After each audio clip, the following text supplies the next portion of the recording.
नमस्कार दोस्तों, मैं मुकेश सिंह परिहार आपका हार्दिक स्वागत करता हूँ स्टडी विथ हमारे क्लासेस पर। जैसा कि आपको बताया गया है कि एसएससी जीडी की पीवाईक्यू सीरीज चलाई जा रही है और उसी क्रम में ये रीजनिंग का अगला वीडियो। आइए दोस्तों हम देखते हैं पहला क्वेश्चन है ना, पाँसे वाला क्वेश्चन है। तो पाँसे में विपरीत फलक निकालना, यहाँ से हम देखेंगे तो हर एक क्वेश्चन एक सही आ रहा है हर एक सेट में। तो ये टू कॉमन ट्रिक है। टू कॉमन ट्रिक क्या कहता है, जो बचता है वो उसका उल्टा होगा। तो 18 का उल्टा क्या हो जाएगा, 22। और ये पूछा है। तो अगले क्वेश्चन पे बढ़ते हैं। अगला क्वेश्चन ये बोला जा रहा है, यदि चिन्ह प्लस और माइनस तथा संख्या 14 और 6 को एक दूसरे के स्थान पर उपयोग किया जाता है तो उनमें लिखें कौन सा समीकरण सही हो। हम पहले ही चेक कर लेते हैं। 6 की जगह 14 आएगा, प्लस की जगह माइनस आएगा, 14 की जगह 6 आएगा, और इंटू में 2 तो रहेगा रहेगा, और माइनस की जगह प्लस आएगा 18। हमें लाना गया 20। तो 6 दूनी 12, ठीक है, और 14 और ये कितने हो जाएंगे 22, 32, और 32 में से 12 जाएंगे तो कितने बचेंगे 20। तो मतलब पहले ही ऑप्शन राइट हो गया। अगले क्वेश्चन पे पढ़ते हैं दोस्तों। अगला क्वेश्चन y की वैल्यू कितनी है 25, ये 23, और u की वैल्यू कितनी 21, s की वैल्यू 19, ठीक है। r की वैल्यू 18, p 16, n 14 और l 12, ठीक है। तो अगर हम देखें यहाँ से, तो यहाँ से कितना -7, और यहाँ से कितना माइनस का पी की वैल्यू कितनी है 16, हाँ। यहाँ से कितना है, और 7 6 13, ठीक है, माइनस का 7, ठीक है। तो अगर हम देखें माइनस का 7 यहाँ से कितना हो रहा है, माइनस का 7, यहाँ भी कितना हो रहा है माइनस का 7। तो सब में क्या चल रहा है माइनस का 7। तो अगर हम देखें माइनस का 7 यहाँ पर करेंगे तो कितना आ जाएगा 11, मतलब के पे। यहाँ से अगर हम माइनस का 7 करेंगे तो 9, मतलब आई पे। यहाँ से अगर हम -7 करेंगे तो 7, मतलब जी पे। यहाँ से -7 करेंगे 5, मतलब ई पे। तो राइट आंसर हो जाएगा KIGE। अगले क्वेश्चन पे बढ़ते हैं दोस्तों।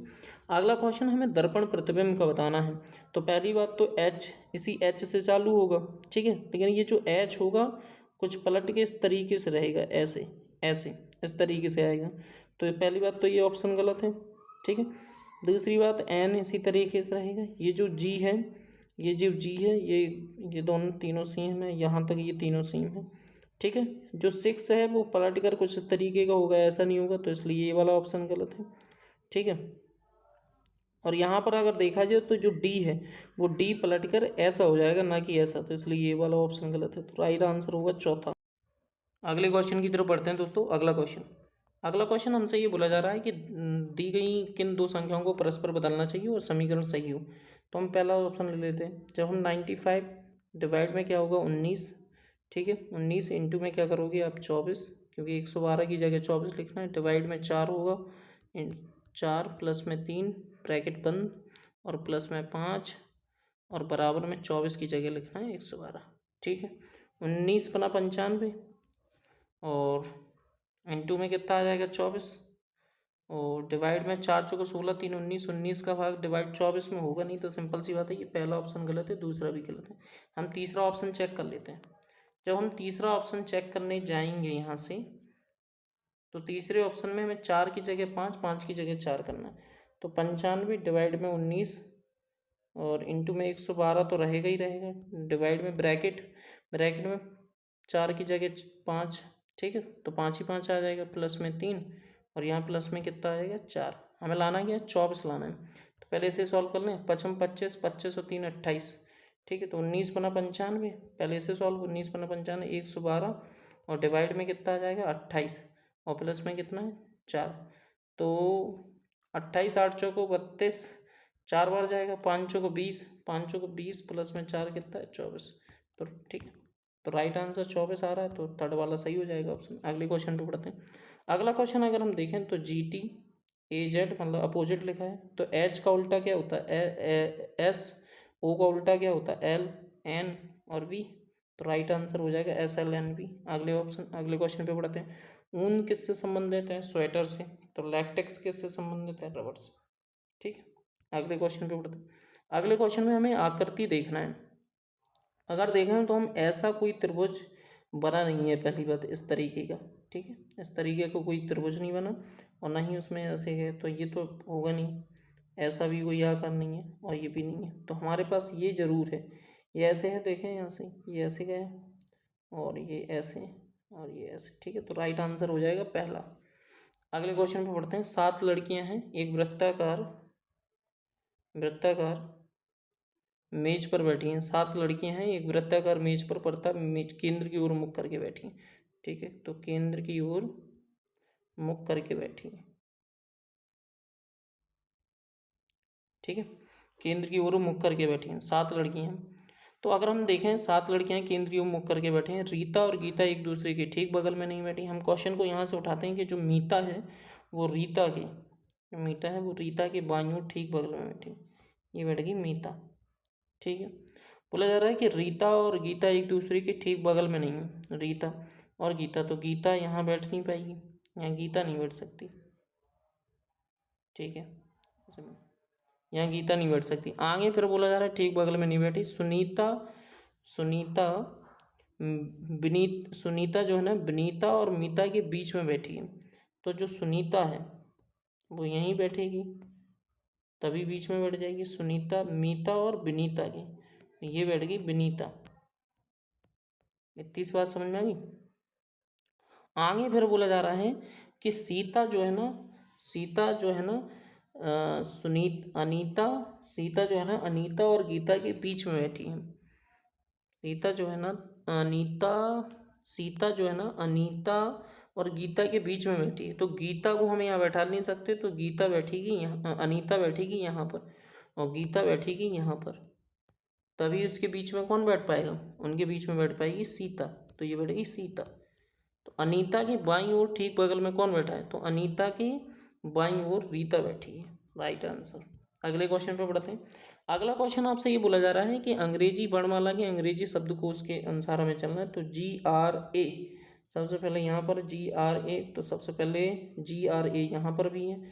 ठीक है, तो GRA यहाँ P है लेकिन यहाँ S है, तो पहला 1 होगा, फिर उसके बाद कौन सा होगा 3, 3 के बाद फिर GRI है पहले, तो 1 3 5, और फिर उसके बाद कौन सा होगा 4, और फिर उसके बाद 2। तो राइट आंसर थर्ड। अगले क्वेश्चन पे बढ़ते हैं।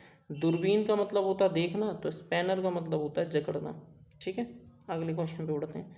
कुछ फलियां आलू हैं, कुछ फलियां आलू हैं, तो ये 50, ये 50। सभी गाजर की अगर मैं बात करूं तो सभी गाजर का 100 और आलू का मतलब होता है 50। ठीक है, सभी लौकी, अगर मैं सभी लौकी की बात करूं तो ये 100 और सभी आलू की बात करूं तो ये कितना हो जाएगा 50। बोला जा रहा है कुछ लौकी फलियां हैं, कुछ जो लौकी हैं वो क्या हैं, फलियां हैं, तो ये इससे मिल रहा है लेकिन यहाँ ये नहीं मिल पा रहा। ठीक है, तो ये पहला तो गलत है। कुछ गाजर लौकी हैं, कुछ गाजर लौकी हैं, ये इससे मिल रहा है लेकिन ये इससे मिल नहीं पा रहा क्योंकि कॉमन कॉमन 50 और 100 से होता है, तो ये इससे नहीं मिल पाएगा, इसलिए ये भी गलत। कुछ आलू लौकी हैं, कुछ आलू कुछ आलू लौकी हैं। ठीक है, कुछ आलू की बात की जा रही है, तो कुछ आलू लौकी हैं, तो वो ऐसे हो जाएगा कुछ क्या बोला जा रहा है, कुछ आलू, तो आलू, अच्छा कुछ आलू लौकी हैं, तो ये हो सकता है यहाँ से, तो थर्ड आंसर सही हो जाएगा। अगले क्वेश्चन पे बढ़ते हैं। 109, 122, 148, ठीक है, 239। तो अगर हम गैप देखें तो इसमें गैप आ रहा है सीधे 13 का। ठीक है, 9 3 बार, ठीक है, 13 का गैप आ रहा है। यहाँ अगर हम गैप देखें तो यहाँ गैप आ रहा है 26 का। तो 26 दूनी कितने होते हैं 52, तो 8 2 10 5 13 दूनी 26, अगर मान लो 26 दूनी 52, तो 148 में अगर हम 52 जोड़ते तो ये आता 200, लेकिन 200 ऑप्शन में भी नहीं है, तो मतलब या तो 13 की टेबल पड़ रही है, 13 26 13 3 39, तो यहाँ आना चाहिए 39। 13 दूनी 26 और 13 3 39, 13 की टेबल जा रही, तो 9 8 17, ये बिल्कुल सही जा रहा, तो 187 आंसर हो जाएगा। 2 10 30 और फिर 130। अगर हम इसमें देखें तो ये यहाँ से कितने का गैप है, तो यहाँ से ये गैप है 8 का, यहाँ से ये कितने का गैप है, तो ये गैप है 20 का। ठीक है, अब यहाँ से हमें पता करना है, तो ये 12 का गैप, अब अगर ये 12 का गैप है, ठीक है, आगे का कैसे पता चलेगा, अगर ये 12 का गैप है, मान लो 12 के बाद, ठीक है, अगर हम 64 ऑप्शन में रखें, तो 64 मतलब 34 का गैप। ठीक है, तो 12 के बाद ये 14, 14 के बाद फिर कितना होना चाहिए, 14 के बाद 16, तो ये हो जाएगा 50। लेकिन आई नहीं भाई, तो 64 के बाद हम ऑप्शन ले लेते हैं 68। अगर हम यहाँ 68 ऑप्शन रखते हैं तो ये कितना हो रहा है, 38, 38 का गैप आएगा ना। तो 38 का गैप मतलब यहाँ ये कितने का गैप है, तो ये है 18 का गैप। तो 18 मतलब 6, तो ये 24 का गैप, 24 मतलब ये हो गया 62। ये सब बिल्कुल सही है, तो आंसर 68 वेरीफाई हो जाएगा। अगले क्वेश्चन पे बढ़ते हैं। अगला क्वेश्चन हमसे A S B C percentage D plus में ए, इसमें ये बोला जा रहा है कि ए हैज़ ए बी ए की बहन है, बी ए की बहन है। तो अब इसमें उल्टा चलना है अपन। तो ए जो है ना वो बी की कौन हुई, बहन। ठीक है, ए जो है ना बी की, मतलब बी ए जो है, ए नहीं बी जो है ना, बी ए की बहन है। तो बी जो है ना ए की बहन है। ठीक है, उल्टा चलेंगे हम इसमें। फिर इसके बाद इसमें सी का बोला जा रहा है, तो एट द रेट इसमें बोला बी ए का भाई है। तो जो बी ए का भाई है, तो जो सी है ना वो बी का कौन है, भाई है। सी है वो बी का कौन है, भाई है। फिर सी परसेंटेज डी की बात करें तो बी ए की पुत्री है, तो डी जो है ना सी की पुत्री है। डी जो है वो सी की कौन है, पुत्री है, तो ये इसकी पुत्री हो गई। फिर प्लस की अगर बात करें तो बी ए की माँ है, तो ई जो है ना डी की माँ है। तो ये जो ई है वो इसकी कौन है, माँ है। आपसे ये पूछा है ई ए से किस प्रकार संबंध है। देखो ये इसकी पुत्री है।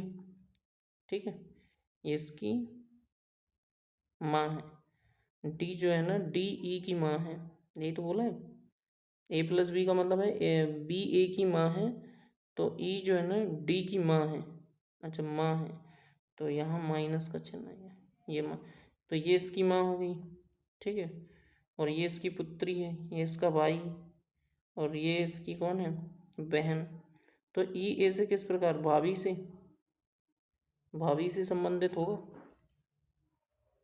ठीक है दोस्तों, अगले क्वेश्चन पे बढ़ते हैं। अगला क्वेश्चन यहाँ पर ये बोला जा रहा है कि एम से आर, तो 13 और 5 18। आर से वाई, आर की वैल्यू 8 5, तो 8 और 6 14। ठीक है, प्लस 6 प्लस 5। फिर एफ की वैल्यू 6, फिर प्लस 5, और एल की वैल्यू 12, और फिर एस की वैल्यू 7, एल की वैल्यू 12, आर की वैल्यू कितनी थी, आर की वैल्यू थी 18, 8 7 15, वाई की वैल्यू, अच्छा यहाँ +7 और ये +7, ये चल रहा है। तो अगर आर में +5 करोगे तो 8 5 13 डब्ल्यू पे पहुँच जाओगे। फिर +7 करोगे तो एफ पे पहुँच जाओगे। फिर +5 करोगे तो पी पे, तो WFPZ एक ही ऑप्शन में। अगले क्वेश्चन पे पढ़ते हैं। देखो मोबाइल को इन्होंने 18 लिखा है, मोबाइल को इन्होंने दोस्तों क्या लिखा, 18। अगर मोबाइल को इन्होंने 18 लिखा है तो सिंपल सी बात है कि इतनी बड़ी वैल्यू को जोड़कर 18 तो नहीं लिखा गया होगा। तो ये काउंटिंग कर लेते हैं लेटर की, 1 2 3 4 5 6 6। तो 6 का 3 गुना तो नहीं है, हो सकता है। यहाँ गिनेंगे तो 1 2 3 4 5 6 6 7 8 9 10, तो ये 10 हो रहे हैं। 10 इंटू 3 करोगे तब भी 30 आ रहा है, तो बिल्कुल सही। तो यहाँ गिन लेते हैं 1 2 3 4 4 5 6 7 8। 8 का इंटू 3 से कर देंगे तो कितना आ जाएगा, 24। तो राइट आंसर कौन सा हो जाएगा, 24। अगले क्वेश्चन पे बढ़ते हैं। अगला क्वेश्चन, 7 व्यक्ति हैं एक दूसरे के बगल में एक सीधी पंक्ति की ओर उत्तर की ओर मुख करके बैठे, 7 पंक्ति। ठीक है, उत्तर की ओर मुख करके बैठे हैं 7 पंक्ति, 4 और 3 7। आगे बोला जा रहा है कि एक सीधी पंक्ति की उत्तर की ओर मुख करके बैठे हैं। आर जो है ना यू के दाईं ओर ठीक बगल में बैठा है। आर जो है ना यू के दाईं ओर ठीक बगल में बैठा है, और यू पी के दाईं ओर यहाँ से, ठीक है, पी और टी के यू, ठीक है। आर जो है ना, आर जो है ना यू के दाईं ओर ठीक बगल में बैठा है, तो आर को हम मान लेते हैं, ऐसे मान लेते हैं कि आर यू के ठीक दाईं ओर बैठा है। यहाँ आर को बैठा लेते हैं, यू के दाईं ओर ठीक है, यू पी के दाईं ओर तीसरे स्थान पर है, तो यू जो है ना पी के दाईं ओर तीसरे स्थान पर। तो ये तो थोड़ा सा गड़बड़ हो रहा है। पहले हम यहाँ से मान लेते हैं पी के दाईं ओर तीसरे स्थान पर यू, 1 2 3 यू, और आर जो है ना यू के दाईं ओर, यू के दाईं ओर ठीक बगल में, ये आर बैठ गया। इतनी सी बात समझ में आ गई। पी और टी के बीच में केवल 4 व्यक्ति हैं, तो 1 2 3 4, तो टी को यहाँ बैठा देते हैं, ठीक है। क्यू जो है ना यू, क्यू वी और यू के ठीक बगल में बैठा है, क्यू जो है ना यू और वी के ठीक बगल में बैठा है, एस ठीक बगल में बैठा है। फिर अब कौन बच रहा है, एस। तो बोला जा रहा है एस के ठीक बगल में कौन बैठा है, तो एस के ठीक बगल में टी बैठा है, तो राइट आंसर हो जाएगा टी। अगले क्वेश्चन पे बढ़ते हैं। यहाँ से ये बोला जा रहा है कि अगर हम देखें तो 17 से 80 बनाया गया, तो 17 का अगर 5 गुना करते हैं 85 माइनस 5। उसी तरीके से अगर हम 38 का 5 गुना करें तो कितना हो रहा है, 190, ठीक है। लेकिन -5 कम करेंगे तो 185। उसी तरीके से 13 25 65, 65 में से 5 जाएंगे तो कितना बचेगा, 60। अगले क्वेश्चन पे बढ़ते हैं। अगला क्वेश्चन अगर देखें हम तो इसको यहाँ भर दिया, यहाँ भर दिया, यहाँ भर दिया, यहाँ भर दिया, उसका आंसर ये। तो उसी तरीके से यहाँ भर देंगे, यहाँ भर देंगे, यहाँ भर देंगे, यहाँ भर देंगे, वही आंसर। तो ना तो ये है, ना तो ये है, ना ये है, राइट आंसर हो जाएगा चौथा। धन्यवाद दोस्तों। अगर आपको कोई दिक्कत है तो आप कमेंट कर सकते हैं, और अगर थोड़ी सी भी हेल्प मिल रही है तो प्लीज़ कमेंट करें।